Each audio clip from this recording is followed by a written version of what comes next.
Are you looking for the best soldering irons? In this video we will look at some of the 5 best soldering irons on the market. Before we get started with our video, we have included links in the description, so make sure you check those out to see which one is in your budget range. Number 1.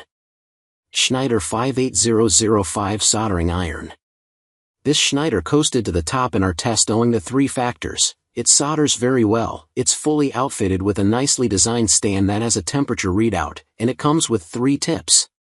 In the realm of soldering tools from reputable brands, you won't find a better value out there. Sure, you can buy something at this price, or even less, but this comes from Harbor Freight, a known quantity in the tool business. We also like the 3 temperature presets, 392, 572, and 752 degrees Fahrenheit. All 3 of them are adjustable in 5-degree instruments with the up and down buttons to the right of the preset switch panel. The digital readout on the control unit is crystal clear. A small but nice feature on this tool is the small sponge tray at the front of the stand for the iron. A small sponge also comes in the kit, along with 3 tips, 1 on the tool and 2 spares. Overall, this Schneider is a great value and perfect for DIYers and tech students. Number 2. Hakko FX888D23BY Digital Soldering Station. If you're looking for an entry pro-level soldering iron and maybe trying to save a little money compared to the Weller above, this Hakko is a great choice. The company is reliable, having offered industrial and hobbyist soldering irons in the US market for the last 35 years. The FX888D has 5 preset temperature levels and the broadest temperature range, from 120 to 899 degrees Fahrenheit, of any soldering iron that we know of at this price.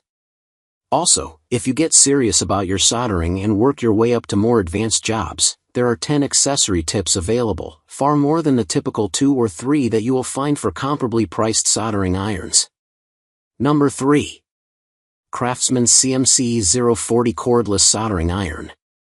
The CMC040 solders very well, tinning large gauge wire flawlessly and forming connections on delicate electronics.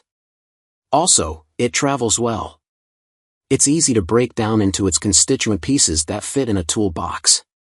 The soldering iron stand easily detaches from the control unit. Pop the 2 pieces apart, slide the battery off the control unit, and stash the parts in the tool kit you take on the road. To set up wherever you are, pop the stand back onto the control unit, slide on the battery and allow the iron to warm up for 10 to 15 minutes, depending on your temperature setting.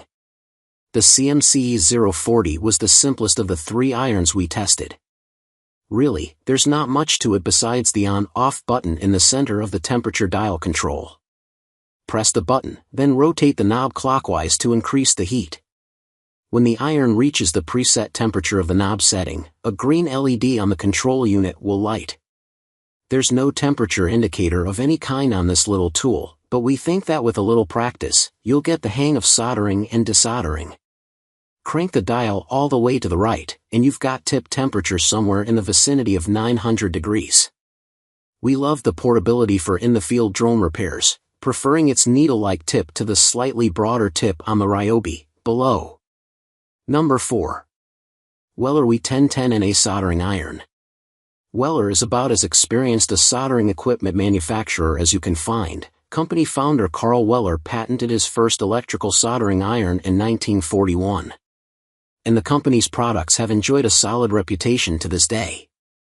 We think the W1010NA is a good fit for either the serious hobbyist or professional. For your money, you get a soldering iron designed for the long haul, with the electrical lead from the iron to the control unit protected with durable and flexible silicone rubber.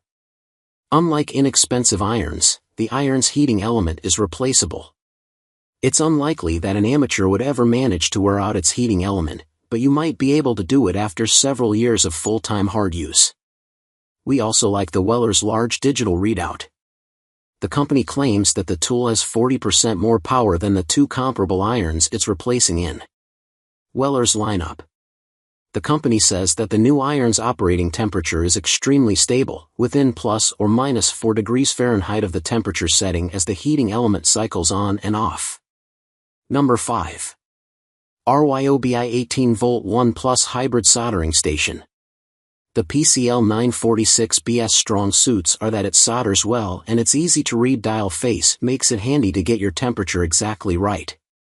At the farthest left of the dial, 400F is printed on the face of the control unit, farthest right is the setting for 900F. Dial stops along the way between those two are spaced in 100-degree increments. This tool may not have a digital readout, but you should be able to dial in your heat to match the parts that you're soldering along with the type of solder and its diameter. The overall design is good, too, but we think the iron's holder is too close to the control unit. We found the base of our hand rubbing on the control dial as we slipped the iron in and out of its holder. A big deal? No, not exactly.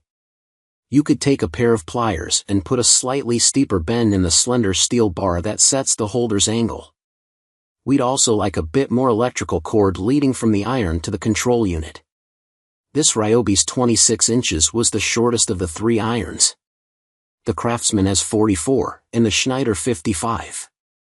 Complaints aside, this soldering iron has a well-shaped handle that slips into your grip very easily, and its tri-lobe design allows you to set it down on a surface and keep the hot tip from making contact. If you're already on the RYOBI 18V platform, this soldering iron should work well for you.